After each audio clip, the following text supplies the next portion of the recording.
Hello hello.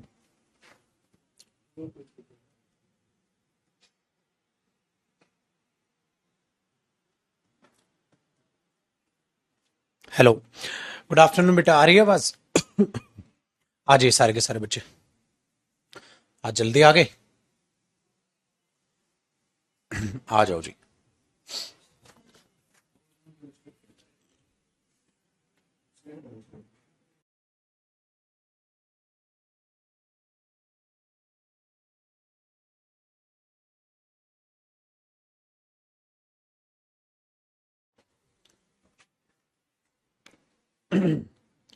आ जाओ बेटा, सारे के सारे बच्चे जुड़ जाएं।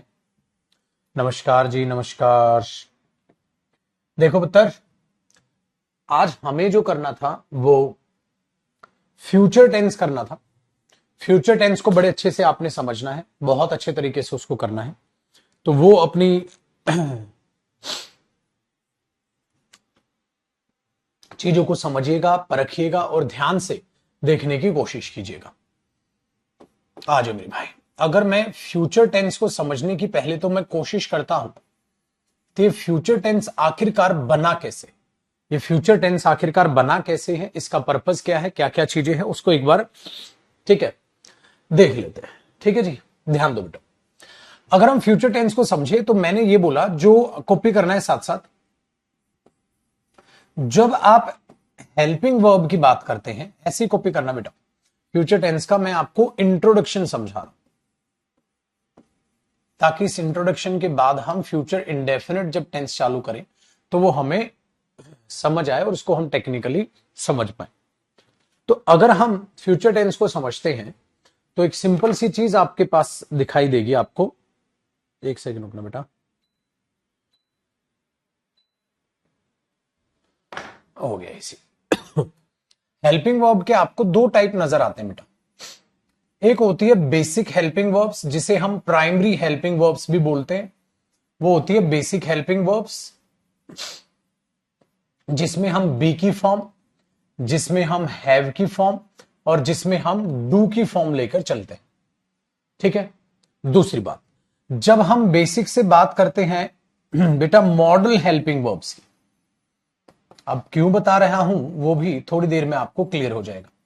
जब हम बात करते हैं मॉडल हेल्पिंग वर्ब की, सो जो मॉडल हेल्पिंग वर्ब है, ठीक है, जो मॉडल हेल्पिंग वर्ब है उनका क्या मकसद होता है सर, वो क्या यूज में आती है, अब उसको समझ लेते हैं।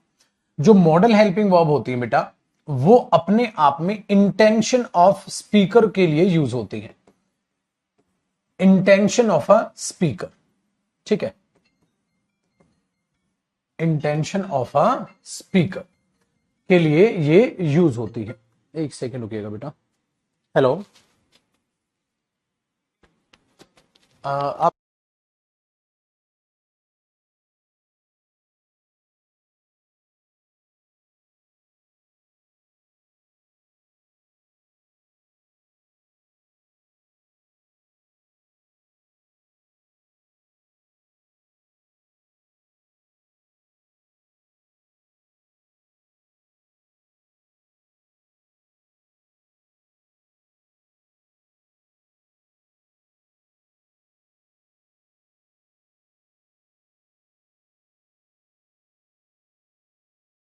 आ जाओ बेटा, आ जाओ।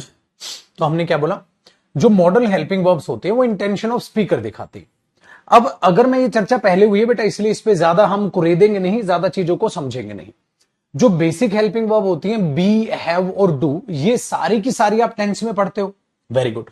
जो मॉडल हेल्पिंग वर्ब होती हैं उनका मतलब होता है जो इंटेंशन ऑफ स्पीकर को दिखाती हैं, स्पीकर की भावनाओं को दिखाती हैं। अब आपने बोला भावनाओं को दिखाती है मतलब, जैसे विल फ्यूचर दिखाएगा, शेल फ्यूचर दिखाएगा। आपने बोला ओके सर, शुड सजेशन दिखा देगा, कैन एबिलिटी दिखा देगा, मे पॉसिबिलिटी दिखा देगा। तो आपने बोला अच्छा ये मामला है। तो मॉडल हेल्पिंग वर्ब एग्जैक्टली वही होते हैं बेटा, और बाकी जो डिटेल में हम पढ़ेंगे, ठीक है, वो मॉडल्स में पढ़ेंगे। सर नीचे एक ऑर्डर आया होगा, वो लेकर गाड़ी में रख दे, ठीक है। तो ये चीज यहां पर है बेटा, जो बाकी मॉडल्स पढ़ेंगे वो हम मॉडल टॉपिक में ही पढ़ेंगे। तो मुझे बताइए मॉडल क्या होती हैं। आपने बोला सर मॉडल हेल्पिंग वर्ब्स होती हैं वो हेल्पिंग वर्ब्स जो इंटेंशन ऑफ स्पीकर दिखाती हैं, या मेरे बच्चे कह सकते हो आप इमोशंस ऑफ अ स्पीकर दिखाती हैं। क्या कह सकते हो, इमोशंस ऑफ अ स्पीकर दिखाती है, उसको हम बोलते हैं मॉडल हेल्पिंग वर्ब्स। ठीक है, तो वो डिफरेंट डिफरेंट जैसे जैसे according to the model helping verb आप इमोशंस को समझते हो। जैसे मैंने बोला ना बेटा, मे पॉसिबिलिटी दिखा रहा है, कैन एबिलिटी दिखा रहा है, ठीक है, विल और शेल फ्यूचर दिखा रहे हैं, ये चीजें, और इस बारे में चर्चा मैंने पहले भी की। ठीक है, वेरी गुड। फिर बेटा जो जो मॉडल हेल्पिंग वर्ब होती हैं ये कितनी होती हैं? मैंने बोला है तो बहुत सारी होती हैं। जैसे विल आपने बोला ओके, शेल, हाँ, फिर मे, फिर माइट, और बहुत सारी, सिर्फ इतना लिख के छोड़ दो।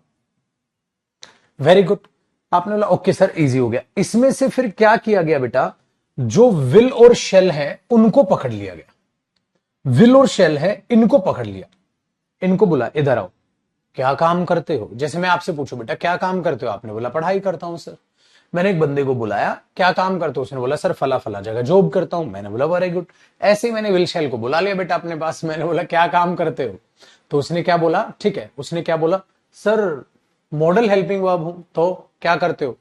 सर इंटेंशन दिखाता हूं स्पीकर की, इमोशंस दिखाता हूं स्पीकर के। मैंने बोला कौन कौन से इमोशन दिखाते हो?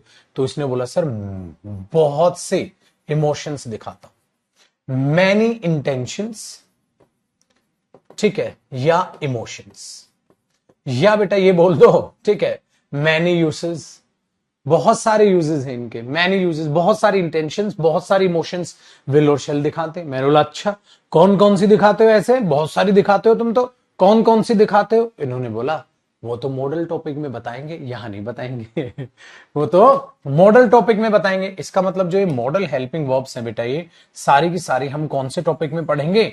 मॉडल टॉपिक में पढ़ेंगे। मैंने बोला अच्छा हमसे पंगा। मैंने बोला अगर सारे फंक्शन तुम मॉडल टॉपिक में बताओगे तो अब मैं बच्चों को क्या पढ़ाऊं, फ्यूचर टेंस कैसे पढ़ाऊं उन्हें?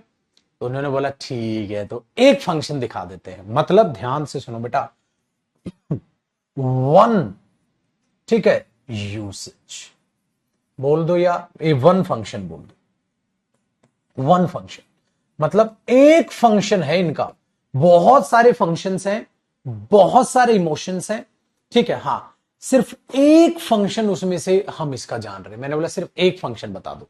इसने बोला टू शो फ्यूचर टाइम। मैंने बोला ओके चल जाएगा time, to show future time, ठीक है, to show future time. Okay, इसका मतलब मेरे बच्चे ये हमने यहां पर फेस किया। मैं बोला अच्छा तुम फ्यूचर टाइम दिखाते हो, कैसे दिखाते हो? इसने बोला देखो सर हम फ्यूचर टाइम दिखाते हैं, और कब दिखाते हैं? जब हम आई और वी के साथ शेल या विल लगा सकते हो। शेल या विल, शेल नॉर्मल चीज होती है, आई शेल गो देयर, और विल उसी बात को डेटर्मिनेशन के साथ बोलता है, हां पक्का इरादा है मैं वहां जाऊंगा, बस। तो ये विल जो है डेटर्मिनेशन दिखाता है। डेटर्मिनेशन का मतलब क्या हुआ? आपका दृढ़ संकल्प की पक्का जाऊंगा। और नॉर्मल वे क्या होता है बेटा? शेल। नॉर्मल वे में क्या बोलोगे? शेल, मैं वहां जाऊंगा, हम वहां जाएंगे, ये नॉर्मल वे हो गया। और अगर आप उस बात को डेटर्मिनेशन के साथ बोल रहे हो तो आप उस बात के लिए क्या यूज कर रहे हो बेटा? विल। तो आई और शेल जो है, आई के साथ शेल भी आता है और वी के साथ भी शेल भी आता है, आई के साथ विल भी आता है तो वी के साथ विल भी आता है। दोनों सही होंगे पेपर में और दोनों ही फ्यूचर दिखाएंगे। एक डेटर्मिनेशन दिखाएगा बेटा और एक अपने आप में नॉर्मल वे, मतलब मैं वहां जाऊंगा और मैं वहां जाऊंगा, बस ये फर्क है और कुछ नहीं। यही हिडन इमोशंस तो देखने बच्चे। दूसरी बात मैंने बोला अच्छा बाकी सब्जेक्ट्स का क्या? तो बाकी अदर सब्जेक्ट्स के साथ बेटा जो बाकी जितने भी सब्जेक्ट्स बच गए उनके साथ सिर्फ और सिर्फ क्या आता है? विल आता है। अदर सब्जेक्ट्स के साथ क्या आता है? विल आता है। ठीक है, बहुत बढ़िया। अब जितना मैंने बताया यही एक इंट्रो है मेरे बच्चे फ्यूचर टेंस का। दिस इज द रीजन बेटा future tense is not the part of tense. मतलब फ्यूचर टेंस को टेक्निकली टेंस का, ठीक है, वेरी गुड, टेन की जो फ्यूचर टेंस है टेक्निकली क्या होता था बेटा, उसे फ्यूचर टेंस को टेंस का हिस्सा नहीं मानते। क्यों? क्योंकि ये तो मॉडल का हिस्सा है। अच्छा मॉडल भी बाप है इनका, उस भी मॉडल में एक छोटा सा हिस्सा है फ्यूचर। विल और शेल जो कि मॉडल्स होते हैं, उनके बहुत सारे फंक्शन होते हैं जो मॉडल टॉपिक में पढ़ेंगे। उनके बहुत सारे फंक्शंस में से एक फंक्शन होता है, एक फंक्शन होता है कि वो फ्यूचर भी दिखाते हैं। उस एक छोटा सा वो फंक्शन अपने आप में फ्यूचर टेंस बन के बैठा हुआ बेटा। वो एक छोटा सा फंक्शन अपने आप में फ्यूचर टेंस बन के बैठा हुआ है। इसका मतलब ये वन फंक्शन है टू शो फ्यूचर, और यही अपने आप में फ्यूचर टेंस बन के बैठा हुआ है। इसकी औकात तो देखो। और फिर ये घूम रहा है, ठीक है, चौड़ में कि मैं फ्यूचर टेंस। ये चीज आपको अपने आप में दिमाग में बैठा लेनी। आसान होगी बात। Very good. तो आप कैसे वाइंड अप करोगे चीजों को? चलो एक बार सारी चीज जो अभी तक बताई उसको मेरे साथ एक बार आप वाइंड करेंगे। मैंने आपसे पूछा बेटा ये फ्यूचर टेंस क्या होता है, आज तक आपने जवाब नहीं दिया। आप क्या बोलते थे? विल और शेल। अरे क्या फ्यूचर टेंस क्या होता है? कि जो फ्यूचर दिखाए। आज आप ढंग से बता पाओगे कि टेक्निकली फ्यूचर टेंस क्या है। ठीक है, तो आपने बोला टेक्निकली फ्यूचर टेंस क्या है। चलो कोशिश करते हैं। हेल्पिंग वर्ब दो टाइप की होती है। एक होती है प्राइमरी या बेसिक हेल्पिंग वर्ब। प्राइमरी और बेसिक हेल्पिंग वर्ब का मतलब होता है जो सटीक बात करती हैं, जो बात है वो है। तो सटीक बात करते हो बेसिक हेल्पिंग वर्ब है। बी भी सिखाई मैंने, हैव भी सिखाई, और टेंस में आपको डू भी सिखाई, जिनसे बेटा हमने प्रेजेंट टेंस और पास्ट टेंस कर लिए। भाई हमने हैव, बी और डू से कौन से टेंस सीखे? प्रेजेंट टेंस और पास्ट टेंस तो सीख लिया। फिर एक हेल्पिंग वर्ब और होती है। एक और हेल्पिंग वर्ब क्या होती है बेटा? दूसरे वाली हेल्पिंग वर्ब होती है model helping verbs. Model helping verbs क्या होती है सर? मॉडल हेल्पिंग वर्ब्स वो हेल्पिंग वर्ब्स होती हैं बेटा जो सेट की जाती हैं, हां, आपकी भावनाओं को दिखाने के लिए। आपकी भावनाओं को दिखाने के लिए हमने बोला, ये इमोशंस दिखाने के लिए, हमारी इंटेंशंस दिखाने के लिए ये हेल्पिंग वर्ब्स यूज की जाती हैं। तो कितनी हेल्पिंग वर्ब्स होती हैं? ये बहुत सारी हेल्पिंग वर्ब्स होती हैं। तो उनमें से विल शेल भी दो हेल्पिंग वर्ब होती हैं। और इन हेल्पिंग वर्ब्स के ढेर सारे फंक्शन होते हैं बेटा, बहुत सारे फंक्शन होते हैं जो मॉडल टॉपिक में पढ़ोगे। जैसे टाइप की हेल्पिंग वर्ब मॉडल लगाओगे उसी टाइप का वो फ्लेवर दे देगी। जैसे मैंने बोल दिया they may buy a new car. They may buy, शायद खरीदेंगे गाड़ी नई। हाँ, दे विल बाय, खरीद लेंगे। तो विल आया तो फ्यूचर दिखाने लग गया, मे आया तो पॉसिबिलिटी दिखाने लग गया, कैन आया तो एबिलिटी दिखाने लग गया, शुड आया तो सलाह बांटने लग गए। You should buy a new car, तेरे को नई गाड़ी ले लेनी चाहिए, सलाह बांटने लग गए। ठीक है, वेरी गुड। इसका मतलब यह हुआ ढेर सारी मॉडल हेल्पिंग वर्ब्स, ढेर सारे फंक्शन, ढेर सारे इमोशंस, ढेर सारे इंटेंशंस। मेरे बच्चे, अगर मैं इंग्लिश लैंग्वेज में से मॉडल हटा दूं तो हम इमोशंस बोल ही नहीं पाएंगे। हम इमोशंस ही नहीं बोल पाएंगे। आप सोच के देखो पाजी, आप कैसे बोल दोगे मुझ में ताकत है, मैं इस कुर्सी को उठा सकता हूं, मैं उठा सकता हूं इस कुर्सी को। बोल ही नहीं पाओगे जब तक आप कैन ना यूज करोगे बेटा। जब तक आप कैन यूज नहीं करोगे, आप बोलोगे I can lift it, I can do this work. ये चीज है। अगर आपको ज्ञान बांटना हो, आप शुड ना हो आपके पास, आप बोल ही नहीं पाएंगे। आप बोल ही नहीं पाएंगे, आपके पास शुड नहीं है, आप कुछ भी नहीं बोल पाएंगे। कैसे बोल लीजिएगा? आपको समझ नहीं आएगा कैसे बोले। तो मैं आपको शुड से बात करूंगा। You should respect your elders. आपको अपने बड़ों का आदर सम्मान करना चाहिए। अब देखो, ज्ञान बांटने वाली बात, आपके फर्ज, आपके कर्तव्य आपको बताने वाली बात के लिए मैं शुड यूज कर रहा हूं। आप समझ पा रहे हो? आपने बोला हाँ सर, अब कुछ कुछ हो जा रहे हैं। तो बेटा ये सारे फंक्शन सीखोगे आप, ये सारे फंक्शन सीखोगे आप। ठीक है सर, तो बहुत सारे फंक्शन, तो बहुत सारे फंक्शन है, तभी तो मॉडल एक अलग टॉपिक बन गया। अब आप बोलोगे फिर सर हमें फ्यूचर टेंस में आप मॉडल क्यों पढ़ा रहे हो? मैंने बोला मेरे बच्चे मजबूरी है, वरना आपको पता कैसे चलेगा फ्यूचर टेंस क्या है। फिर मैंने क्या किया, उन मॉडल हेल्पिंग वर्ब्स में से दो हेल्पिंग वर्ब को चुन लिया। मैंने बोला इधर आओ, तो भाग के विल आ गया। जी सर। मैंने शेल बुलाया। जी सर। मैंने बोला क्या क्या काम कर लेते हो?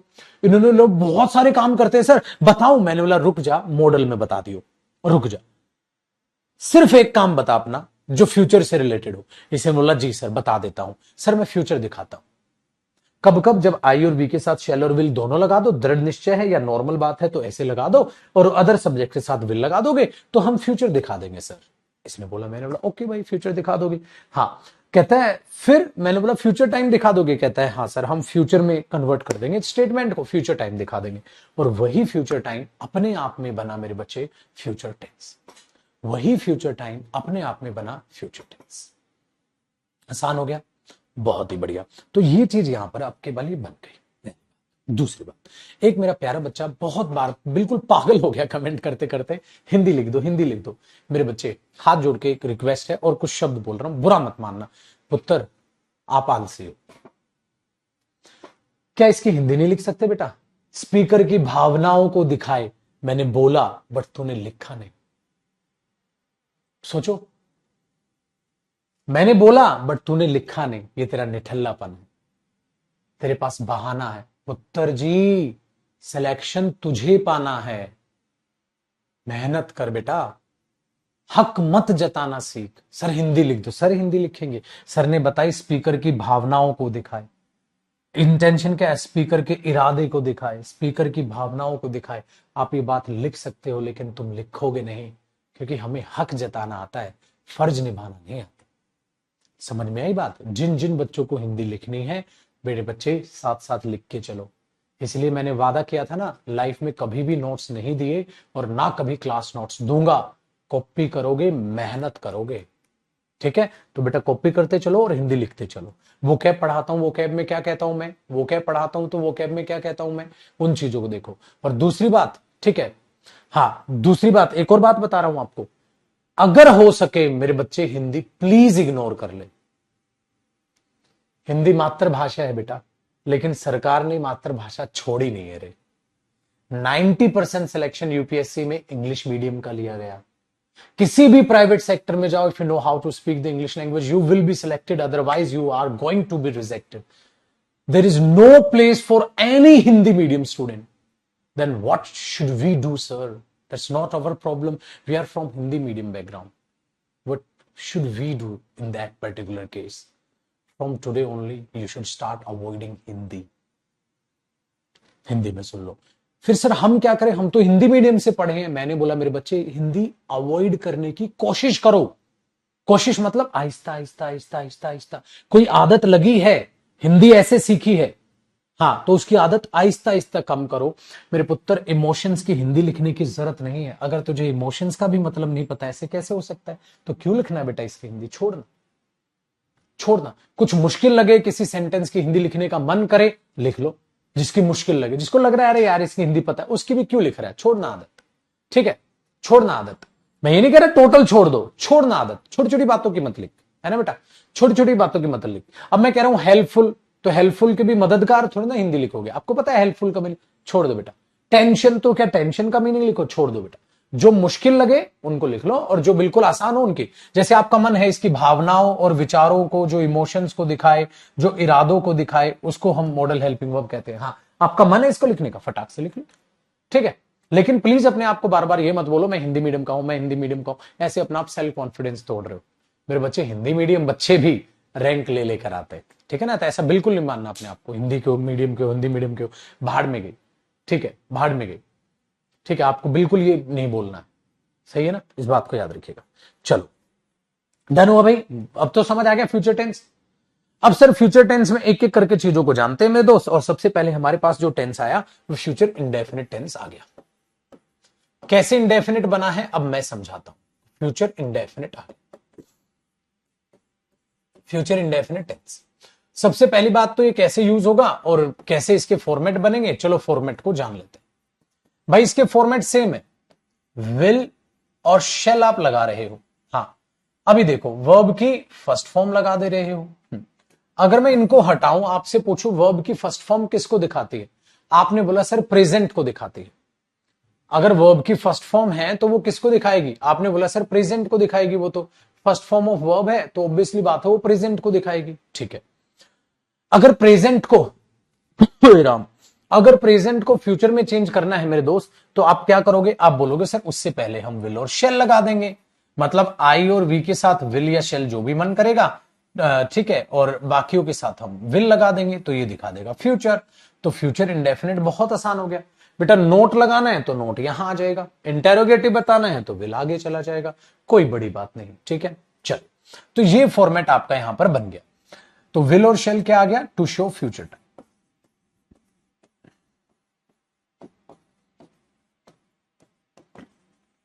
ओए राम, देखो बेटा, they will, they will help him, आसान हो गया। तो ऐसा देखो बेटा, जैसे विल हटाया तो ये तो प्रेजेंट है ना? हाँ, और विल लगा दिया, ये फ्यूचर में कन्वर्ट हो गया। देख रहे हो जादू। अगर आप ऐसे करोगे तो क्या है, प्रेजेंट है। ऐसे करोगे तो प्रेजेंट है, इंडेफिनिट है। आपने बोला सर ये तो प्रेजेंट इंडेफिनिट है, दे हेल्प हिम। मैंने बोला जादू, क्या बन गया, फ्यूचर। इसका मतलब ये हुआ मेरे दोस्त, यही तो है जो कारस्तानी शैतानी कर रही है। हाँ, तो ये मेन वर्ब है बेटा। हेल्प कैसी है, मेन वर्ब है। अगर मेरे बच्चे मेन वर्ब है तो इससे पहले विल क्या है, हेल्पिंग वर्ब है। कौन सी हेल्पिंग वर्ब है, जो मॉडल हेल्पिंग वर्ब है। सर क्यों मॉडल हेल्पिंग वर्ब है, क्योंकि फ्यूचर दिखा रही है सर, अलग चीज है। फ्यूचर लिखा कहीं नहीं है, कहता इसके मीनिंग में है सर फ्यूचर। ठीक है, वेरी गुड। तो ये चीज अपने दिमाग में रखिएगा, डन है। बहुत बढ़िया। तो ये चीज आप दिमाग में रखिएगा। आगे बढ़े मेरे बच्चे।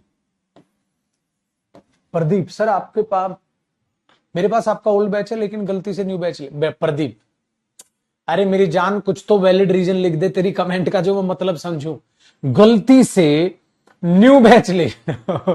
ओ भाई मेरा पेट फट जाएगा हंसते हंसते। ऐसे गलती कौन करता है बे, हैं? कुछ तो लॉजिक दे दे अपनी बात का प्रदीप, कुछ तो लॉजिक दे दे मेरे बच्चे। अब इसका क्या सॉल्यूशन है, कुछ भी सॉल्यूशन नहीं है बेटा इस बात का। तो मैं आपका पास मेरा पुराना बैच है, आपने गलती से नया बैच ले लिया। इस बात को मैं कैसे जस्टिफाई करूं मेरे बच्चे? अब तू खुद बता दे। मतलब तू खुद से सोच, है क्या जस्टिफाई करूं इस बात को? गलती से नया बैच ले लिया, पुराना बैच था मेरा। छोटे शैतान, सुधर जा, आ जा बेटा। और इसका सॉल्यूशन चाह रहा तू है। चलो। देखो बेटा, तो they will help him, future बन गया। अगर मैं ये कहता हूं कि विल लगा रहे हो तो फ्यूचर, लेकिन कई बार बच्चा क्या गलती करता है, जैसे हमने ये देखा बेटा, ही हेल्प्स या ही हेल्प हर। जब हम प्रेजेंट इंडेफिनिट की बात करते हैं ना, तो हम ही के साथ सिंगुलर वर्ब हेल्प्स लगाते हैं, हेल्प काटते हैं। लेकिन अगर मुझे इसको फ्यूचर में कन्वर्ट करना है, अगर हमें इसे फ्यूचर में कन्वर्ट करना है तो मैं क्या करूंगा, ही लगा दिया, वेरी गुड। फिर मुझे इससे पहले विल लगाना है तो मैंने विल लगा दिया। हाँ, अब ये फर्क पड़ता है बेटा कि विल के बाद हेल्प आएगा या विल के बाद हेल्प्स आएगा और फिर हर आएगा। तो कई बार बच्चा पेपर में गलती ये कर देता है, वो कहता है सर देखो सिंगुलर सब्जेक्ट है, हेल्प्स आएगा। मैंने बोला नहीं बेटा, पता है क्या हुआ, हाँ बीच में आपने ये हेल्पिंग वर्ब कुदा दी। जब बीच में हेल्पिंग वर्ब आ गई जो कि ये मॉडल है, अब इसके आने से इसका और इसका इफेक्ट तो होगा ही नहीं, अब तो खत्म, बीच में कूद गई।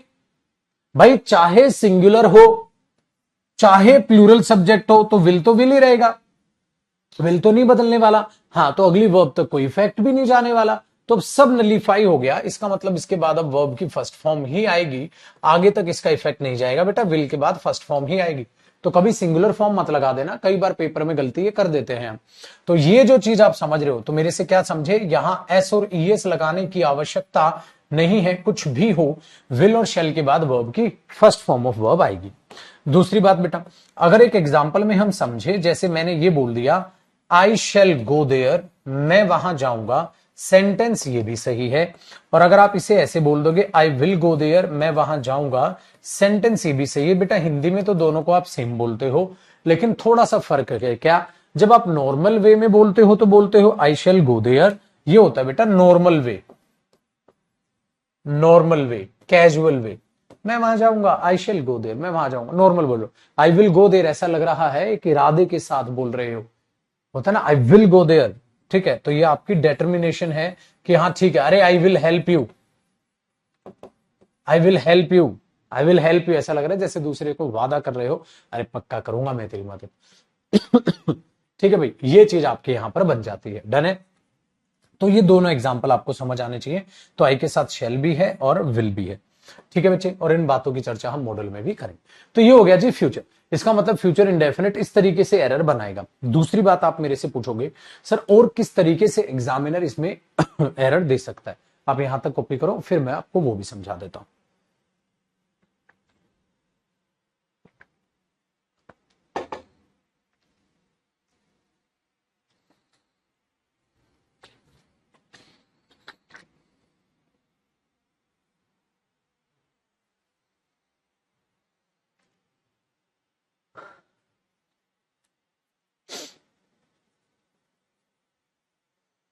आ जाइए मेरे दोस्त। अब अगली बात क्या है बेटा, अगर एग्जाम में क्या होता है, आपको फ्यूचर टाइम एग्जाम में दिख जाए, उस फ्यूचर टाइम के लिए आप क्या लगाओगे, या तो विल या शेल अकॉर्डिंगली, है ना। अगर एग्जामिनर वो विल शेल देता ही नहीं है वहां, तो ऑब्वियसली बात है आप उस समय बोल दोगे यार ये तो एरर है, ये तो एरर है। जैसे आइए, मैंने बोला माय फ्रेंड्स, हाँ, my friends play a hockey match next week. मेरे दोस्त एक हॉकी मैच खेलते हैं अगले हफ्ते। गलत, गलत हो गया भाई। नेक्स्ट वीक क्या हो गया, फ्यूचर टाइम, और उसके साथ अब प्रेजेंट इंडेफिनिट लगा रहे हो, बिल्कुल स्वाद नहीं आया, तो आप यहां पर क्या एरर निकाल दोगे, will. My friends will play a hockey match next week. ठीक है, आगे सुनिए, आसान हुआ कि नहीं हुआ, बहुत बढ़िया जी। हो राम, आगे देखो बेटा, ठीक है, देखो जी। मैंने बोला सम मोर आउटलेट्स, कुछ और आउटलेट्स आर ओपन्ड, ठीक है, next month. Some more outlets are opened next month. अब ध्यान से सुनो, नेक्स्ट मंथ आपने बोला फ्यूचर टाइम है, बहुत आसान टेंस है बेटा, फ्यूचर तो बहुत आसान है, पता है क्यों, क्योंकि विल और शेल के छोटा सा फंक्शन, आप यहां विल लगा दोगे। जब आप यहां विल लगाओगे ना, एक छोटा सा चेंज आएगा, क्या बेटा, आउटलेट्स था तो आर था, अब वो आर आर ना रहकर बी की फॉर्म है तो बी में कन्वर्ट हो जाएगा बेटा, विल बी ओपन्ड। अब क्या बन जाएगा, will be opened, some more outlets will be opened next month, कुछ और आउटलेट्स खोले जाएंगे अगले महीने, ठीक है, अगले महीने। तो ये जो विल बी ओपन्ड आपका बन जाएगा, ये क्या बन जाएगा बेटा, फ्यूचर। अरे ये पैसिव वॉइस है मेरे बच्चे, थोड़ा थोड़ा पैसिव वॉइस की नॉलेज, क्योंकि आप बोलोगे सर विल के बाद तो फर्स्ट फॉर्म आती है, बेटा विल के बाद फर्स्ट फॉर्म आती है, विल शेल के बाद, लेकिन अगर वो पैसिव वॉइस हो तो उसके बाद बी प्लस थर्ड फॉर्म आ जाएगी पैसिव वॉइस में, एक्टिव वॉइस में। अब बेटा एक बात बताओ, आउटलेट्स अपने आप तो नहीं खुल जाएंगे, खोले जाएंगे किसी के द्वारा, तो वहां पैसिव वॉइस है, ठीक है। चलो इस बात को क्यों ना मैं लिखवा भी देता हूं थोड़ा सा, ताकि आपको याद रहे कि मेरे बच्चे जब हम एक्टिव वॉइस की बात करते हैं ना, हाँ, तो आप देखते हो विल और शेल के बाद आपने कहा सर फर्स्ट फॉर्म आती है, बिल्कुल यही है। जब आप पैसिव वॉइस देखते हो ना, कि उसके द्वारा पत्थर लिखा जाएगा, ये होगा वो होगा, तो उसमें विल और शेल जो भी आना है आ जाएगा, और उसके बाद पता है क्या हो जाएगा बेटा, बी की फॉर्म आ जाएगी, हाँ, ये इसकी थर्ड फॉर्म कन्वर्ट हो जाएगी, फर्स्ट फॉर्म थर्ड फॉर्म में कन्वर्ट हो जाएगी, ये होता है बेटे, ठीक है, ये ध्यान रखना।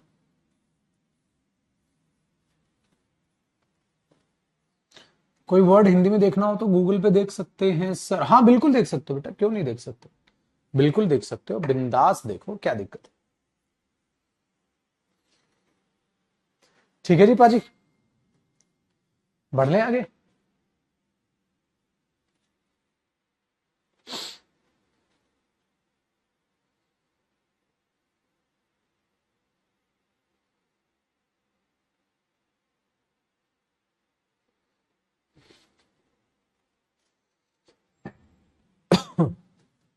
अब आगे सुनिएगा और जरा देखिएगा।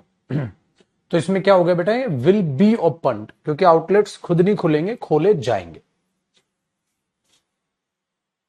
तो उसमें ऐसे हो जाता, ठीक है। चलिए अब एक एग्जांपल मैं आपको और दे देता हूं। मैंने बोला ऐसे ही एग्जांपल, मैंने बोला the rooms are cleaned by them, ठीक है, clean by them next week. कमरे अगले हफ्ते, टुमारो लगा दो, नेक्स्ट वीक लगा दो, ठीक है, वो फ्यूचर टाइम है। अगले हफ्ते कमरे धोए जाएंगे उनके द्वारा, तो आप देखोगे सर धो जाएंगे, पैसे वो इसी है, हाँ। नेक्स्ट वीक फ्यूचर है, हाँ, तो आपको एक काम करना बेटा, विल लगाओगे। आर किस में कन्वर्ट होगा, विल के बाद आर तो नहीं आता, तो आर किसकी फॉर्म है, बी की फॉर्म में, फर्स्ट फॉर्म बी होगी, हाँ, बस विल बी क्लीन्ड। अब कमरे क्लीन खुद पे खुद तो नहीं होंगे बेटा, किए जाएंगे, तो क्या बन जाएगा, विल बी क्लीन्ड, खत्म हो गया, ठीक है, वेरी गुड। तो ये चीज आपको यहां देखनी है। तो फ्यूचर इंडेफिनिट में इस टाइप के एरर आएंगे और कुछ भी एरर आपके लिए नहीं दिखेंगे, और इसी टाइप के एरर मेरे बच्चे मैंने असाइनमेंट में डाले हुए हैं, आप तुरंत उनको बता दोगे, ठीक है। आगे बढ़ते हैं, अब बात करते हैं फ्यूचर कॉन्टिन्यूस की। अब बात करते हैं फ्यूचर कॉन्टिन्यूस टेंस की। भाई फ्यूचर कॉन्टिन्यूस टेंस का मतलब क्या होता है, आप बोलोगे सर फ्यूचर कॉन्टिन्यूस टेंस का मतलब है वो काम जो फ्यूचर में हो रहा होगा, वो काम जो फ्यूचर में हो रहा होगा। अच्छा एक बात यहां एक और बता देता हूं, रुको, एक चीज नोट में करके, मैंने हालांकि प्रेजेंट इंडेफिनिट में बताई थी, बट फिर भी यहां बता देता हूं बेटा, एक फ्यूचर का फिक्स्ड शेड्यूल, ठीक है, फ्यूचर फिक्स्ड शेड्यूल, ऐसे लिख लो, फ्यूचर फिक्स्ड शेड्यूल, नोट करके, जो फ्यूचर का फिक्स्ड शेड्यूल होता है उन पर्सन का, जैसे कोई लीडर है, कोई नेता है, ठीक है, या ठीक है शादी का कार्ड है, नोटिस है, कुछ भी ऐसा है, फ्यूचर फिक्स्ड शेड्यूल, या मेरे बच्चे जैसे मैंने बोला ना, शादी का कार्ड है, कोई भी नोटिस है, ऐसा फ्यूचर का जिसकी नोटिस, जिसकी फ्यूचर की फिक्स है एक अपनी डेट, उस केस में फ्यूचर फिक्स शेड्यूल हुआ या नोटिस हुआ, उस केस में, ठीक है, या न्यूज़पेपर, ये भी मैं कह सकता हूं, या न्यूज़पेपर हेडलाइंस हुई, ठीक है ना, न्यूज़पेपर हेडलाइंस हुई, उसमें क्या करोगे बेटा, आप प्रेजेंट इंडेफिनिट यूज कर लो, उसमें आप प्रेजेंट इंडेफिनिट यूज कर सकते हो। तो कई बार बच्चा सोचता है ना सर वहां विल क्यों नहीं आया, फिर भाई उसका काम है सिर्फ और सिर्फ इंफॉर्मेशन देना, तो वो information notice language fix schedule में ग्रामर चेक नहीं होती, उसमें सिंपल बेसिक इंफॉर्मेशन बन जाती है वो। जैसे मैंने आपको ये नहीं कहा था, एक एग्जाम्पल कराया हो, नहीं तो अभी लिख लेना, ठीक है, द प्राइम मिनिस्टर याद आया, visits China next month, prime minister को अगले महीने चाइना विजिट करना है, ऐसे है बेटा, ठीक है। तो ये चीज मैंने पहले भी कराई थी, आज फिर बता दूं, लेकिन बेटा ये कोई न्यूज़पेपर की हेडलाइन नहीं, ये कोई ऐसे व्यक्ति का शेड्यूल तो नहीं है जो लीडर हो, ठीक है, कोई जो है ऐसा पर्सन जिसके लिए आपकी न्यूज़पेपर में हेडलाइंस बन रही हो, ऐसा तो कुछ भी नहीं है। तो उन केसेस में ऐसा होता है कि फ्यूचर टाइम के रहते हुए भी आप विल नहीं लगाते, ठीक है बेटा, उन केसेस में ऐसा होता है। तो ये चीज मैंने पहले भी कराई थी, लेकिन यहां रिलेट कर रही थी ताकि आपको याद आ जाए, तो दोबारा भी करा दी।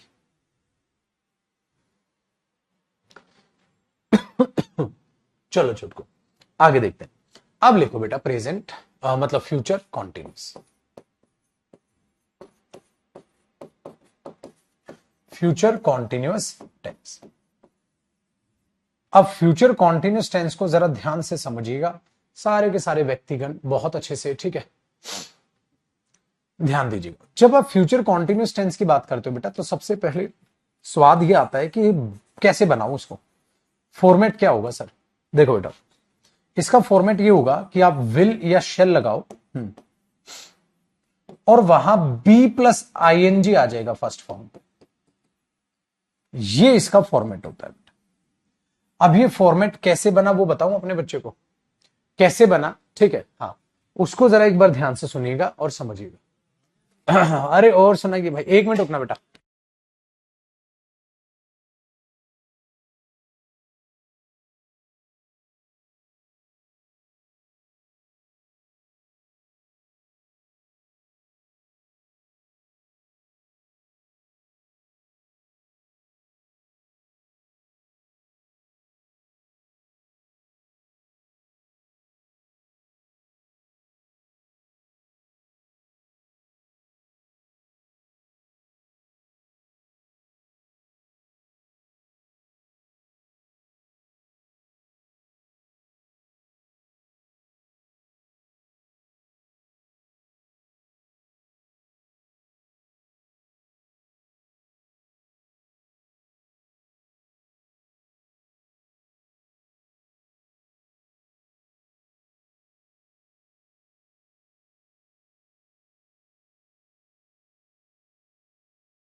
आ जाओ बेटा।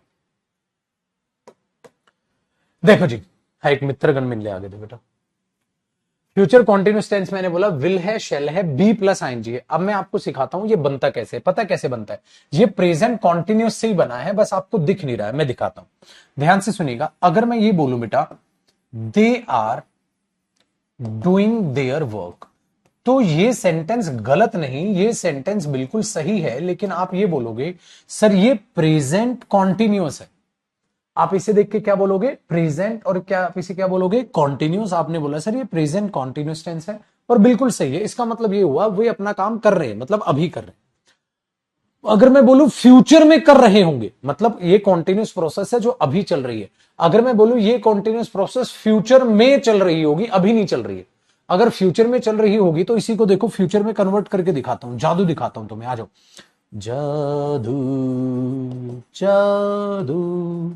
क्या करोगे sir? They are doing their work, ऐसे लगाओ, इससे पहले विल लगा दो। हाँ जादू देखना है, विल लगा दो। हाँ अब जो ये आर है बेटा, वो आर आर ना रहा, क्योंकि आर जो है वो बी की फॉर्म है, और विल के बाद तो फर्स्ट फॉर्म आती है। मैंने बोला यहां तो मुझे फर्स्ट फॉर्म चाहिए, मैंने इसको बोला इधर आ, तो फर्स्ट फॉर्म है। कहता नहीं। बोला पापा कहां है तेरे? कहता अभी भेजता हूं सर। अपने पापा को भेजा इसने। उसके पिताजी कौन है? बी। अरे बी से ही तो जन्मे ही है, ये तो बी से ही जन्मे है। हाँ तो ये बन गया, देखा जादू देखा। Will be doing their work, इसका मतलब बेटा प्रेजेंट कॉन्टिन्यूस को ही मैं कन्वर्ट कर रहा हूं फ्यूचर कॉन्टिन्यूस में। इस तरीके से उन्होंने प्रोसेस को बनाया है कि प्रेजेंट से फ्यूचर कनेक्टेड कर लो और इस तरीके से उसको यूज कर लो। आप ये देखो, तो जो कॉन्टिन्यूस प्रोसेस है वो ऐसे होगी बेटा, बी प्लस वर्ब की first form plus ING, future will और शेल, तो इजेमार प्लस आईएनजी या वॉजवर प्लस आईएनजी। प्रेजेंट है तो इजेमार, पास्ट है तो वॉजवर, और मुझे फ्यूचर दिखाना है तो बेटा उनके पिताजी को भेजो, जो फर्स्ट फॉर्म है वो लिख दी और इससे पहले विल शेल लगा दिया। तो इससे आसान क्या होगा? ठीक है, इससे आसान क्या होगा बेटा, आपके लिए एक बहुत आसानी पड़ जाएगी कि आपको फॉर्मेट याद करने में आसानी हो जाएगी। ठीक है, फॉर्मेट याद करने में आसानी हो जाएगी। डन है? Very good. तो they will be doing their work, इसका मतलब क्या हुआ? वे अपना काम कर रहे हैं। इसका मतलब क्या हुआ? वे अपना काम कर रहे होंगे, फ्यूचर में कर रहे होंगे, मतलब अभी नहीं, फ्यूचर में ये चीज कॉन्टिन्यूस प्रोसेस पर चल रही होगी, फ्यूचर में ऐसा हो रहा होगा। तो इस तरीके से आपने इसे फ्यूचर कॉन्टिन्यूस में कन्वर्ट कर लिया। ठीक है जी, ये चीज यहां पर बन के आ गई। तो ये तो हुआ इसका हिंदी मीनिंग कैसे निकालते हैं। प्रेजेंट में जो काम चल रहा है, फ्यूचर में जो चल रहा होगा, मतलब अभी नहीं चल रहा है, अभी नहीं वो अपना काम कर रहे हैं, फ्यूचर में कर रहे होंगे, अभी वो कॉन्टिन्यूस प्रोसेस पे नहीं है, फ्यूचर में होंगे। तो उसके लिए ठीक है, उसके लिए आप इस चीज को बोलने की कोशिश कर रहे हो। ठीक है, आगे देखिएगा ये कॉन्सेप्ट यहां पर हो। अब आपके दिमाग में आएगा सर हमें ये और बताइए प्रेजेंट कॉन्टिन्यूस पर बेस्ड पेपर में एरर कैसे पूछते हैं। ठीक है, अब उसकी बात करते हैं बेटा, एरर की, जो नेक्स्ट कॉन्सेप्ट है। भाई मेरे एरर बिल्कुल सिंपल पूछेगा, जो यहां पर मुझे आपको एक बार बात को समझानी है। कॉन्टिन्यूस पे एक ही एरर है जो बन सकता है बेटा। ठीक है, एक ही एरर है जो बन सकता है। क्या? एक चीज तो अपने दिमाग में ये बैठाइएगा, जब आप इस साथ साथ लिखिएगा एम या आर का यूज करते हैं और गोइंग शब्द का यूज करते हैं, गोइंग वर्ब का यूज करते हैं, है ना, गोइंग वर्ब का यूज करते हैं और उसके साथ इंफिनिटिव यूज करते हैं, is am are going to plus first form. ठीक है ना, और आगे कुछ आप यूज करते हैं। कभी ऐसी बात बोल के देखना, आपको उसको अंदर हिडन सेंस नजर आएगी फ्यूचर की। ठीक है ना, ध्यान से सुनो। जैसे they are going to buy a new car, they are going to buy a new car मतलब ये नहीं वो नई गाड़ी लेने जा रहे हैं, वो नई गाड़ी लेंगे, मतलब अभी नहीं, फ्यूचर। वो नई गाड़ी लेने वाले हैं, मतलब अभी नहीं, फ्यूचर में लेने वाले हैं। ठीक है, सो बेटा इस बात को याद रखना, ये जो चीज है ना, ये जो चीज है ये फ्यूचर सेंस देती, मतलब आप इस सारी की सारी चीज की बजाय आप विल लिख दो। ठीक है, हाँ प्लस में ये फर्स्ट फॉर्म लिख दो। हाँ बेटा इन दोनों बातों का मतलब सेम सेंस है, बिल्कुल सेम सेंस आएगी, बिल्कुल सेम सेंस आएगी। ठीक है, आपने बोला सर कैसे, प्रूव करके दिखाओ। अब जरा बात को बड़े ध्यान से सुनेगा और आप यहां पर ऐसे एरो लगा के एक लाइन का गैप छोड़ दो बेटा, उसके बाद एग्जाम्पल कॉपी करो। आओ आपको ये प्रूव करके दिखाता हूं। देखो बेटा, मैंने बोला they are going to buy a new car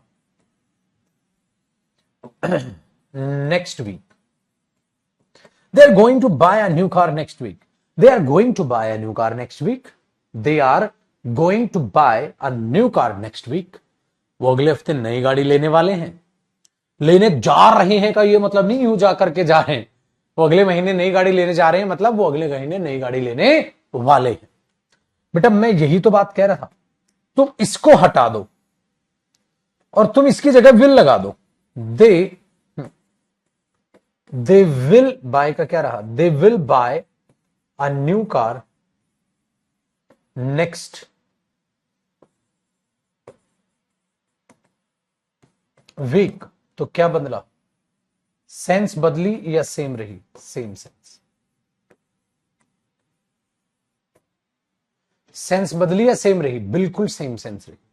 they are going to buy a new car next week और they will buy a new car next week. तो दोनों की दोनों सेंस बिल्कुल सेम है बेटा, बिल्कुल सेंस सेम।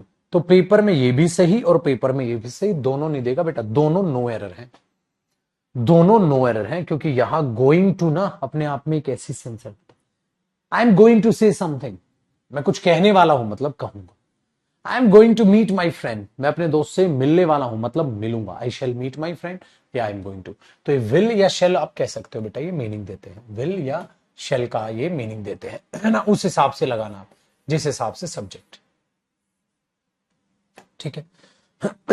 आपने बोला सर एक बात बताइए, हो रहा ये हेल्पिंग वर्ब है बेटा, ये मेन वर्ब है ना, ये तो सब पता ही है। तो प्रेजेंट कॉन्टिन्यूस है, ये तो प्रेजेंट कॉन्टिन्यूस है। तो इस तरीके से आप ये बोलते हो। एक चीज और ध्यान रखिएगा बेटा, क्या पेपर वाला लेता है मजे, क्या मजे लेगा, ये विल इसकी जगह आना चाहिए ना, हाँ यहां फिट कर देगा, मतलब ऐसे देगा सेंटेंस, दे विल। हाँ अगर मैं विल यहां लगा दूं तो ये बी में कन्वर्ट हो जाएगा, they will be going to buy, they will be going to buy a new car. अब एक बात बताओ बेटा, ये सुपरफ्लुअस नहीं हो गया विल पेपर में, ये फॉर्मेट तो बिल्कुल गलत हो गया। यहां they are going to buy करो, they are going to buy करो। सर ये फॉर्मेट क्यों गलत हो गया, अरे भाई are going to automatically will की सेंस देगा, बी गोइंग टू, जब ऑलरेडी वो अपने आप में विल की सेंस देगा तो विल लगा क्यों रहे हो। क्योंकि अगर आप ऐसा करोगे तो क्या हो जाएगा, सुपरफ्लुअस हो जाएगा। इसलिए याद रखो बेटा, ये जो एक लाइन का गैप था मैंने इसलिए छुड़वाया था। अगर पेपर में विल या शेल लगा दे, हाँ उसके बाद बी लगा दे, हाँ फिर गोइंग लगा दे, हाँ फिर टू लगा दे, फिर वर्ब की फर्स्ट फॉर्म लगा दे, इसका मतलब जो मैंने ऊपर बातें लिखवाई ये इसका मीनिंग देता है। आपने इसमें ये जोड़ दिया विल और शेल यहां और इसको बी में कन्वर्ट कर दिया। तो जब ये पेपर में होगा तो आप क्या बोलोगे, ये गलत है, ये हो गया सुपरफ्लुअस। भाई मेरे, इसको इडियोमेटिक मॉडल भी बोलते, बाद की बातें। इस तरीके से पेपर में क्वेश्चन पूछा जाता है, इस तरीके से पेपर में क्वेश्चन पूछा जाता है, ठीक है। Very good. तो ये दोनों सेंटेंस की सेम सेंस है, बिल्कुल सही है। हाँ ये चीज बेटा, अब ये तो नहीं बोला वो गाड़ी खरीद रहे होंगे, गाड़ी खरीद रहे होंगे, तो ये तो इलॉजिकल है। अगर आप बोलोगे they are going to buy बोलोगे या दे विल बाय बोलोगे। इसलिए चीजों को बहुत सिस्टमेटिक तरीके से देखना चाहिए, परखना चाहिए। ये नहीं बेटा आप कुछ भी लिख दो, उनकी सेंस, उनका मीनिंग निकालना आपको आना चाहिए।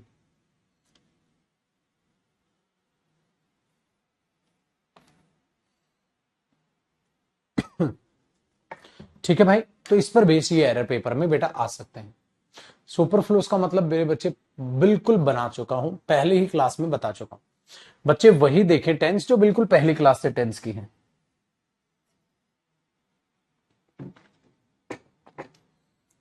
जो बीच में ज्वाइन किया टेंस के उनको नहीं समझ आएगा बेटा, स्टार्टिंग से ही देखना होगा।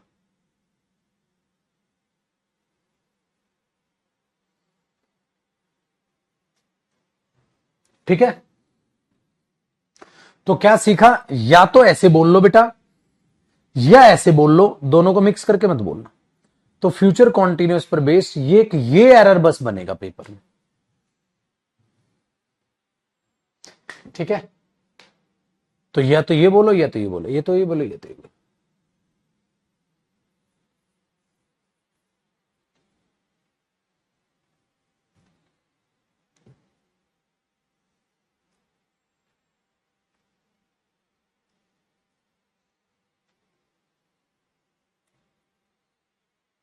टेंस पढ़ने के लिए नाउन प्रोनाउन, पागल, टेंस के लिए नाउन प्रोनाउन क्यों पढ़ेगा?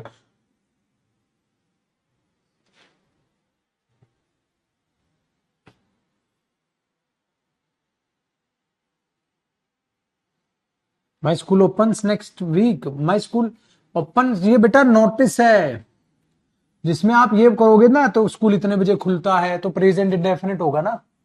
My school open 7 AM, open at 7 AM। अगर फ्यूचर से है तो विल ओपन कर दोगे वहां, ठीक है बेटा। चलिए अब समझते हैं अपने मित्रगण फ्यूचर परफेक्ट टेंस को। भाई कॉन्टिन्यूस दिमाग में बैठा, अब फ्यूचर परफेक्ट टेंस से मिल लेते हैं। इससे पूछा भाई आपके क्या विचार हैं, अब ये अपने विचार देगा, इसके विचार ध्यान से सुनिएगा। पहले तो इसको बनाना सीखो बेटा, बहुत आसान है, बहुत आसान है। जैसे आप पहले ही कॉन्सेप्ट में यही सीखो, इसके कैसे बनाइए अभी सिखा देता हूं। भाई आप विल और शेल लगाते हैं, हाँ, और परफेक्ट कैसे बनता है, हैव प्लस थर्ड फॉर्म, और वो हैव थर्ड फॉर्म क्या दिखाता है बेटा, परफेक्ट। हाँ, अगर ये परफेक्ट दिखाते हैं तो विल शेल क्या दिखाते हैं, फ्यूचर, तो बन तो गया फ्यूचर परफेक्ट। तो विल या शेल लगाओ और उसके बाद हैव थर्ड फॉर्म लगा दो। आपने बोला हैज थर्ड फॉर्म नहीं आएगी क्या, कभी भी नहीं आएगी। क्यों? क्योंकि मैंने आपको सिखाया था बेटा, जब विल शेल के बाद जो इफेक्ट आता है वो सब्जेक्ट का रहता है, तो कभी भी हैज नहीं आएगा। चलो आपको एक चीज बताता हूं और इसका मीनिंग भी सिखाता हूं। जैसे बेटा मैंने बोला they have done their work, उन्होंने अपना काम कर लिया है, they have done their work. हाँ, तो ये प्रेजेंट परफेक्ट हुआ। अच्छा, इसको फ्यूचर परफेक्ट बनाओ, सिर्फ विल लगा दो बेटा, they will have done their work.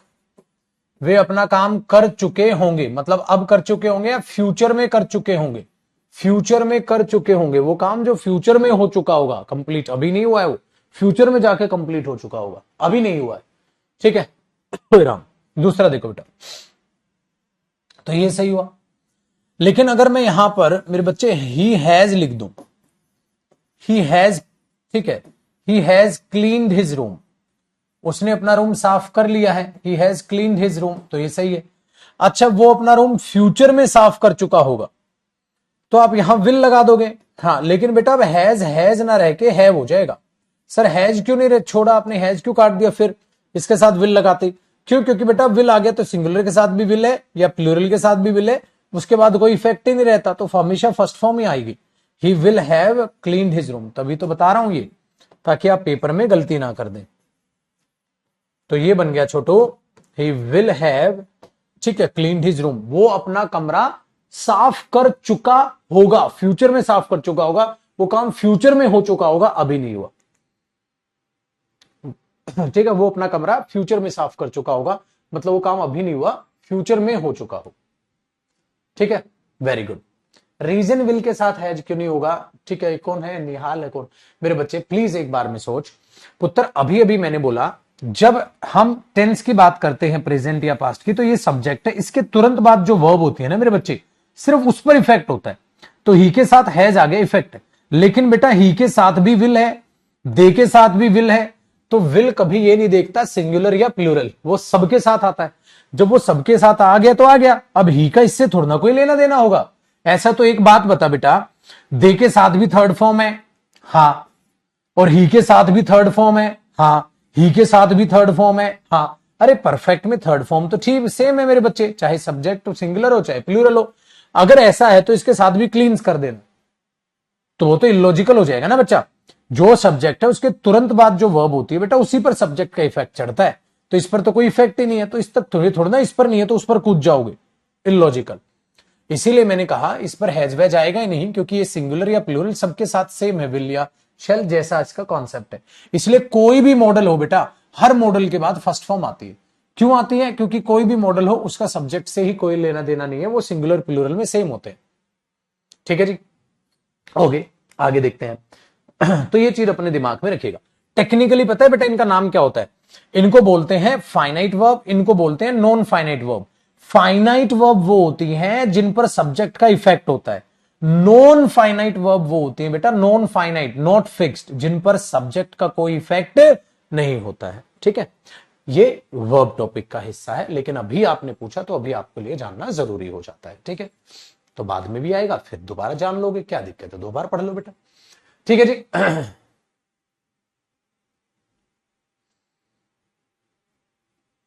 चलिए अब आगे बढ़ते हैं बेटा।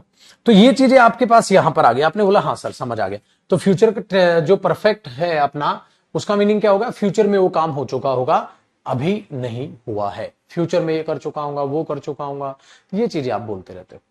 अब आप बोलोगे सर फ्यूचर परफेक्ट ठीक है जो बना है, इस पर एरर कैसे आते हैं? एक तो एरर आएगा बेटा ये, ठीक है, हाँ, ओइंग टू ड्यू टू बेटा प्रेपोजिशन का टॉपिक है, वहां आएगा। टेंस में प्रेपोजिशन थोड़ा ना पढ़ाऊंगा मैं। तो बेटा ही के साथ हैज है, ये करके पेपर में यहां हैज दे देगा। छोटी सी गलतियां ये आनी है पेपर में बेटा, जो आएंगी। ठीक है, एक तो गलती है। दूसरा एक चीज मैं आपको बताता हूं। बेटा एक बाई प्रेपोजिशन होती है, ठीक है, हाँ, इसके बाद जब टाइम आता है ना, तो ये जो बाई प्रेपोजिशन है इसका मतलब होता है फ्यूचर तक। तो इसके बाद जो टाइम आता है ना, हाँ, वो फ्यूचर टाइम आता है, कभी भी चेक कीजिएगा। बाई मंडे, बाई संडे, अब बाई मंडे, मंडे तक, तो मंडे भी आया नहीं है बेटा, मंडे तक, इस तक, उस तक। ठीक है, वेरी गुड, डन है।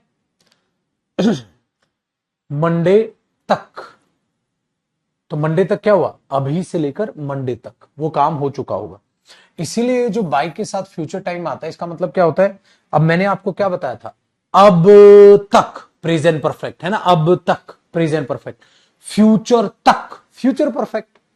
कोई भी काम कब तक कंप्लीट हो चुका होगा, ये बताता है बाई प्लस फ्यूचर टाइम। इसीलिए जब भी ये चीज यूज होती है तो बेटा ये फ्यूचर परफेक्ट टेंस में यूज होती है।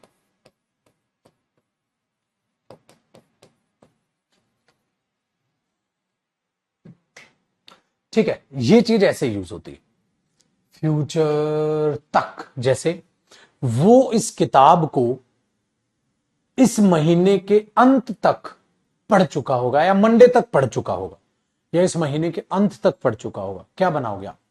पढ़ चुका होगा, तो मतलब अभी नहीं कंप्लीट किया है। He will have read this book, he will have read this book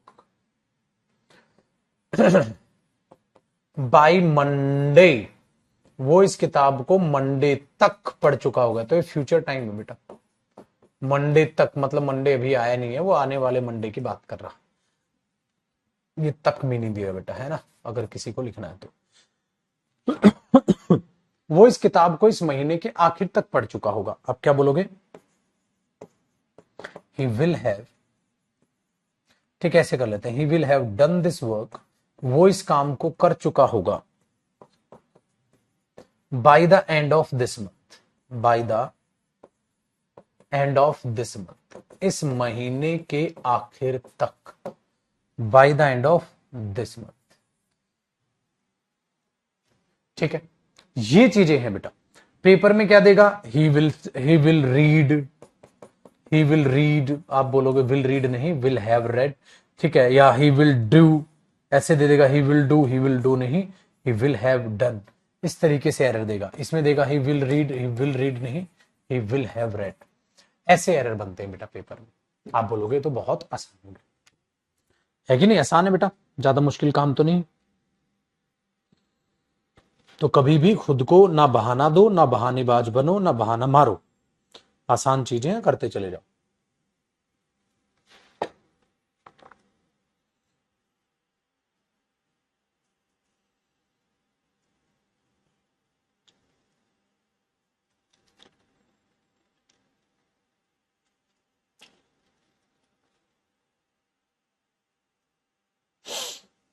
ठीक है बेटा।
ठीक है भाई।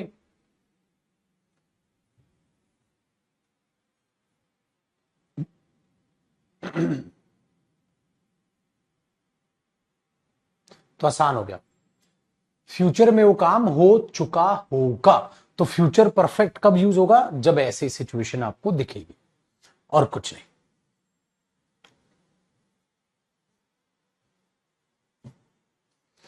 चलिए बेटा, बच्चे सिलेबस में 6 महीने लगते हैं, जिसको जल्दी करना है वो बीओडी से कर लो, है ना, बहुत आसान है आपके लिए। एक तो ना मुझे बड़ा गुस्सा आता है, बच्चा कहता है सर सिलेबस जल्दी, आज से पहले कहां था भाई तू? कोई पूछने वाला तो आज से पहले कहां था तू? सडनली याद आया, आज से पहले कहां था? तेरे को नहीं पता सरकारी नौकरी की तैयारी करनी थी? गलत बात है ना। समय से पहले तैयारी तो और अच्छी बात है। तो अब थोड़ी ज्यादा मेहनत कर ले बेटा, रिकॉर्डेड से अपना फटाफट से सिलेबस कर ले, दिन की 2 क्लास देख, 3 देख, जितना मन करे, ठीक है। चलो बेटा, बात करते हैं फ्यूचर परफेक्ट कॉन्टिन्यूस की।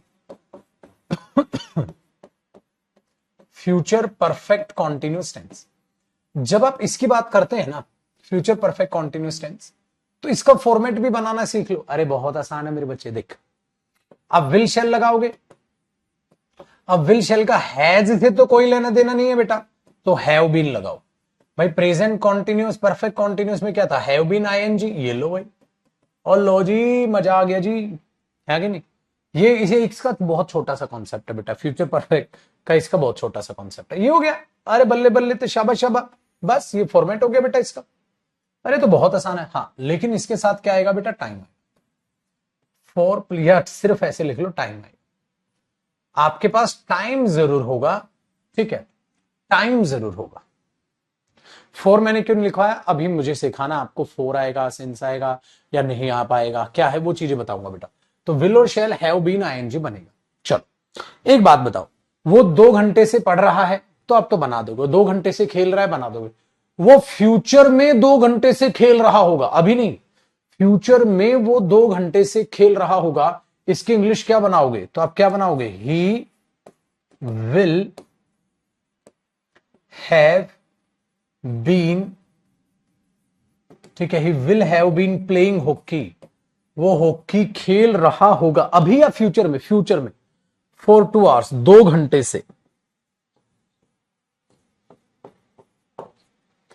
फॉर 2 आवर्स, 2 घंटे से, 2 घंटे से खेल रहा होगा, मतलब अभी नहीं खेल रहा, फ्यूचर की बात करने लग रहे हो, ठीक है। तो बेटा यहां हैज मत लगा देना, अभी अभी सिखाया ना, हैज से कोई ताल्लुक नहीं है बेटा, ही हो या सी हो, विल का विल है, तो he will have been playing, ठीक है, हॉकी फॉर 2 आवर्स। पेपर में क्या करेगा बेटा? पेपर में यहां दे देगा, देखिए तो हैज गलत हो गया, पेपर में यहां कर देगा ही विल बी प्लेइंग। अच्छा, विल बी प्लेइंग क्या होता है? Future continuous. लेकिन मैंने आपको बता रखा है, जब समय आ जाए तो फ्यूचर कॉन्टिन्यूअस नहीं बेटा, फ्यूचर परफेक्ट कॉन्टिन्यूअस को ही आप अप्लाई करेंगे। इसमें एरर ये होता है ना, एक बिल्कुल आसान वाला एरर, सिर्फ और सिर्फ एक ये बनता है बेटा, ठीक है, सिर्फ और सिर्फ एक ये बनता है। तो he will have been playing hockey for 2 hours, तो अभी खेल रहा है, फ्यूचर में खेल रहा होगा, फ्यूचर में वो खेल रहा होगा, तो ये चीज यहां पर बनती है बेटा।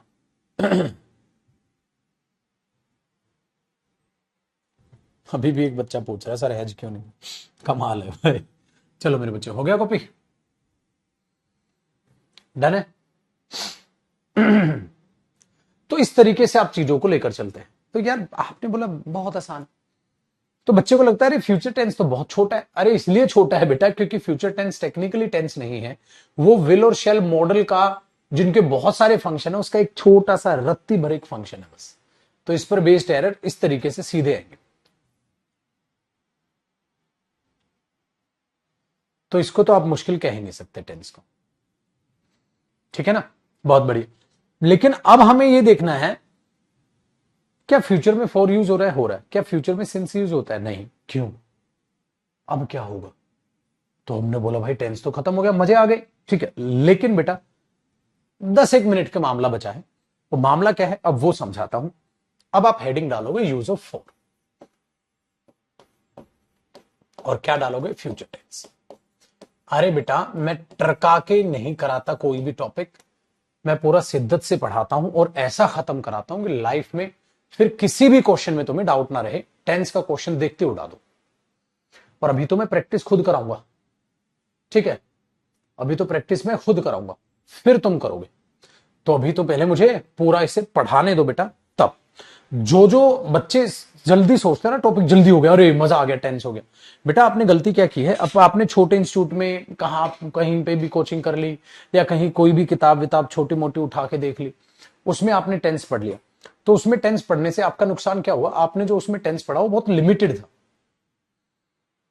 ठीक है। वो इतना लिमिटेड था कि पेपर में उसी से पूरा पेपर बन ही नहीं सकता, उससे बाहर भी क्वेश्चन आएंगे, तो आप फंस जाओ, ठीक है ना, आप फंस जाओ। इसीलिए अपना सीरियस रहो चीजों को लेकर, और कुछ भी हो जाए अपने जो रास्ता है ना उससे मत भटको। मतलब कम पढ़ने वाला मेरे बच्चे पेपर में पछताएगा। भाई अगर पेपर में बिल्कुल सेफ आपको चल रहा है तो सिलेबस को बिल्कुल कंप्लीट करो, बिल्कुल कंप्लीट करो, कि सिलेबस बहुत तसल्ली से हो, ठीक है। मेरे ऐसे विचार है, मेरा ऐसा नेचर, वरना टीचर बेटा 4 महीने में भी इंग्लिश का सिलेबस खत्म कर देते हैं, उनका ये स्टाइल है। बट मेरा स्टाइल ये है कि किसी भी चीज को बिल्कुल एकदम बेसिक से लेकर उसे एकदम एडवांस लेवल तक पढ़ लो, ताकि पेपर में 1% का भी डर ना लगे और फुल नंबर आने आपके तय हो जाए, ठीक है भाई, ये ध्यान रखिए। सो हमने अब क्या करना है बेटा, यूज ऑफ फॉर देखना है, जो फ्यूचर टेंस से रिलेटेड देखेंगे, जो आज नहीं कल करेंगे, फिर इसकी प्रैक्टिस करेंगे, ठीक है, डन है बेटा। आज नहीं वो कल करेंगे फिर, ठीक है छुटको। और बताओ मेरे बच्चे, कोई भी प्रॉब्लम कोई भी समस्या है तो इसका मतलब आप समझ गए। यूज ऑफ फॉर कराऊंगा, फिर सिंस के बारे में चर्चा करेंगे क्यों नहीं आता, फिर यूज ऑफ फ्रॉम सिखाऊंगा, तब टेंस खत्म होगा बेटा।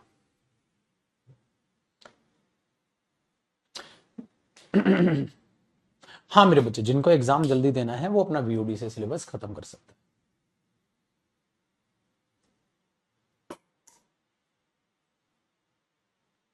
ठीक है, और तो कोई दिक्कत नहीं। प्रैक्टिस शीट मेरे बच्चे इसके बाद मिलेगी, जब कंप्लीट होगा तभी तो। अभी पहले मैं प्रैक्टिस कराऊंगा, 30 मार्क, हाँ बिल्कुल मत बनना। एक और गंदी आदत बताऊं बच्चों की, बच्चे सोचते हैं टॉपिक तब खत्म हो जाता है जब टीचर पढ़ाना रोक दे। भाई जब तक प्रैक्टिस नहीं करा लूंगा इस टॉपिक की, तब तक ये टॉपिक खत्म नहीं हुआ है। तो खुद को झूठी तसल्ली बिल्कुल मत देना, ठीक है, झूठ बोलने की खुद को जरूरत नहीं। और अभी एक टॉपिक कराऊंगा कल, तब एक टॉपिक कराऊंगा, इंटेंशन ऑफ अ स्पीकर। ये टेंस से रिलेटेड एक टॉपिक होता है बेटा, इंटेंशन ऑफ अ स्पीकर, ठीक है। फिर तुम्हें झोंकूंगा प्रैक्टिस पे।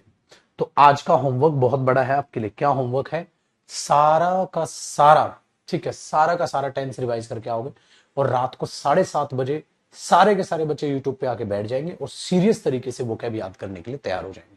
वोकैब की 33 क्लासेस में ले चुका हूं, तो उनके लिए सीरियस रहिएगा। और अब मुलाकात करते हैं मेरे बच्चे फिर रात को 7:30 बजे, दिल से और ढंग से, ठीक है।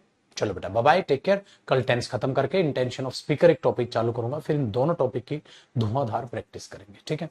चलो बेटा, जय हिंद।